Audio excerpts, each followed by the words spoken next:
learning Quran together. बिस्मिल्लाह अल्हम्दुलिल्लाह वस्सलातु वस्सलामु अला रसूलिल्लाह। सूरह अश-शुरा आयत 91। वबुर्रिज़तिल जहीम, और जहन्नुम ज़ाहिर कर दी जाएगी लिलगावीन, गुमराहों के लिए। उस दिन जहन्नुम का पर्दा खोल दिया जाएगा बहके हुए लोगों पर जो रसूलों को झुटलाते रहे, जिन्होंने हराम काम किए और अल्लाह ताला की नाफरमानियाँ की, उनके सामने जहन्नुम ज़ाहिर कर दी जाएगी। वकीला लहुम, और उनसे कहा जाएगा ऐना मा कुंतुम तअबुदून, कहाँ है वो जिनकी तुम इबादत करते थे।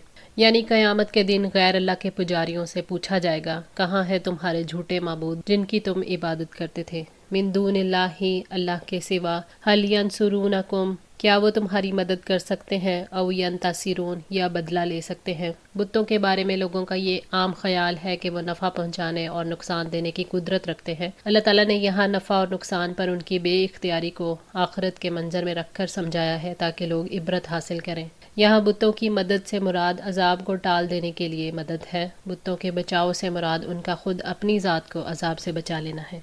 फ़कुब की बूफ़ीहा, तो वो औंधे मुँह गिराए जाएंगे उसमें। हम वल गावून, वो और बहके हुए। इब्ने अब्बास रज़ी अल्लाह तआला अन्हु ने इसका तर्जमा किया कि दोज़ख में उनको इकट्ठा किया जाएगा, यानी झूठे माबूद और उन लोगों को भी जो उनकी इबादत करके गुमराह हुए। अहले दोज़ख को दोज़ख में फेंकने का तरीका ये होगा कि पहले एक दोज़खी को औंधे मुँह दोज़ख में फेंका जाएगा, ऊपर से दूसरे को, फिर ऊपर से तीसरे को, गोया उनको दोज़ख में इस बेदर्दी से फेंका जाएगा जैसे कूड़े करकट के ढेर को फेंका जाता है। वजुनूदु इबलीसा, और इबलीस के लश्कर, अजमाउन, सब के सब। इबलीस की अताअत करने वाले मुराद हैं यहाँ पे, चाहे वो जिन्नों में से हों या इंसानों में से। सब के सब अव्वल से आखिर तक तमाम शैतानी लश्करों को जहन्नुम में धकेल दिया जाएगा। दोज़ख में फेंके जाने वाले लोग तीन तरह के होंगे। एक मुशरिक लोग, अल्लाह के सिवा दूसरों की इबादत करने वाले। दूसरे उनके माबूद, चाहे वो जानदार हों या बेजान, ताकि मुशरिकों की हसरत में मज़ीद इजाफा हो। और तीसरे इबलीस के लश्कर जो उनकी गुमराहियों का असल सबब बने थे। कौलू, वो कहेंगे, वहुम फ़ीहा यख्तसिमून, जबकि वो उसमें झगड़ रहे होंगे। जहन्नुम में गुमराह करने वाले और गुमराह होने वाले आपस में झगड़े करेंगे। तल्लाही, अल्लाह की कसम, इन कुन्ना लफ़ी दलाल मुबीन, बिलाशुबा हम खुली गुमराही में थे। गुमराह होने वाले अल्लाह ताला की कसम खाकर पूरे यकीन से कहेंगे कि हम साफ़ और खुली गुमराही में थे, यानी जब तुम्हारी अताअत करते थे तो ये गुमराही ही थी। इज़्नुसव्वीकुम, जब हम बराबर ठहरा रहे थे तुम्हें, बिरब्बिल आलमीन, जहानों के रब के साथ। क़यामत के दिन लोग झूठे माबूदों के बारे में जान लेंगे कि उनके पास कोई खुदाई इख्तियारात नहीं थे। वो तो तराशीदा पत्थर या बेइख्तियार लोग थे जिनको हम रब्बुल आलमीन के बराबर दर्जा देते रहे। वमा अदल्लना, और हमें गुमराह नहीं किया, इल्लल मुजरिमून, मगर इन मुजरिमों ने ही।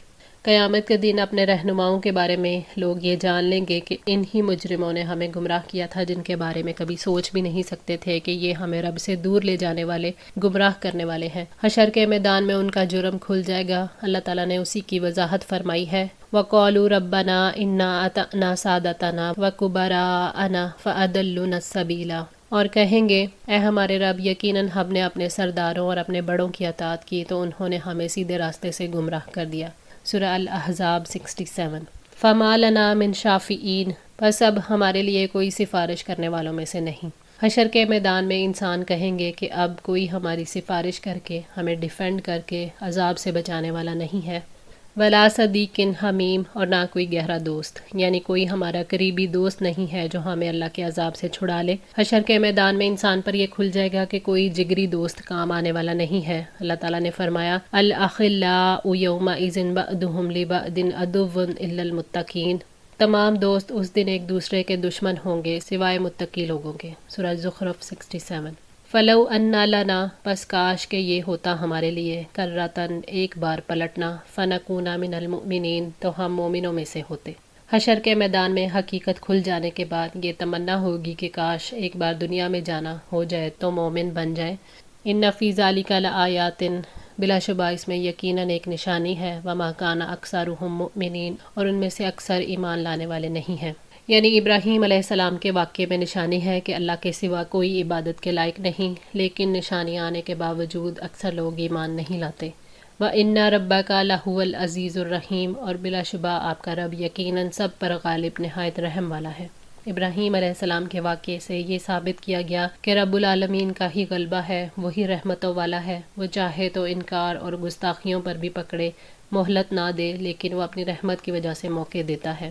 کذبت قوم نوح المرسلین، نوح کی قوم نے رسولوں کو جھٹلایا۔ پچھلی امتوں میں سب سے پہلے نوح علیہ السلام کی دعوت نمایاں ہوتی ہے، جن کا ظہور دریائے دجلہ اور فرات کے دوآبہ میں ہوا تھا، جو انسانی تمدن کا سب سے عظیم گہوارہ ہے اور جہاں غالباً سب سے پہلے بت پرستی کا آغاز ہوا۔ نوح علیہ السلام کی تکذیب کو اللہ تعالیٰ نے تمام رسولوں کی تکذیب قرار دیا، اس لیے کہ سارے رسولوں کی دعوت ایک ہی تھی، ایک کو جھٹلانا دراصل سبھی کو جھٹلانا ہے۔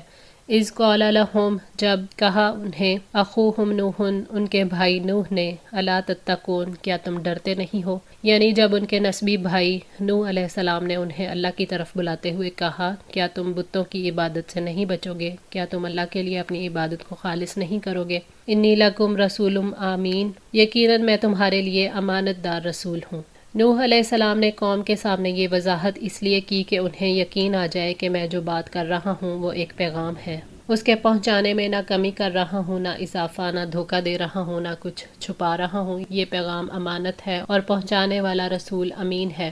نوح علیہ السلام نے کہا کہ میں امین رسول ہوں، اللہ تعالیٰ پر جھوٹ نہیں گھڑ رہا، نہ وحی میں کمی بیشی کر رہا ہوں، لہٰذا میری اطاعت کرو۔ فاتقوا اللہ وأطیعون، پس اللہ سے ڈرو اور میری اطاعت کرو، یعنی میں جس چیز سے تمہیں روکتا ہوں اور جس کا حکم دیتا ہوں اس میں میری اطاعت کرو۔ وما اسألکم علیہ من اجر، اور میں اس پر تم سے کوئی اجر نہیں مانگتا، ان اجریہ الا علی رب العالمین، بلا شبہ میرا اجر تو جہانوں کے رب کے ذمہ ہے۔ حضرت نوح علیہ السلام نے واضح فرمایا کہ میں تم سے کوئی اجرت نہیں مانگتا کہ آپ لوگوں کو اس کے لیے کوئی تکلیف اٹھانی پڑے، میرا صلہ تو مجھے میرا رب دے گا جو سارے جہانوں کا پالنے والا ہے، میں تو بے لوث تمہیں اللہ تعالیٰ کا پیغام پہنچا رہا ہوں۔ فاتقوا اللہ وأطیعون، بس اللہ سے ڈرو اور میری اطاعت کرو۔ حضرت نوح علیہ السلام نے اپنی قوم کو تقویٰ کی دعوت دی کہ وہ اللہ سے ثواب کی امید رکھ کر اس کی اطاعت کریں اور اس کے عذاب کے خوف سے، اس کے روکے سے رک جائیں، یعنی اللہ سے ڈر کر میری اطاعت کرو اور نصیحت کو مان جاؤ۔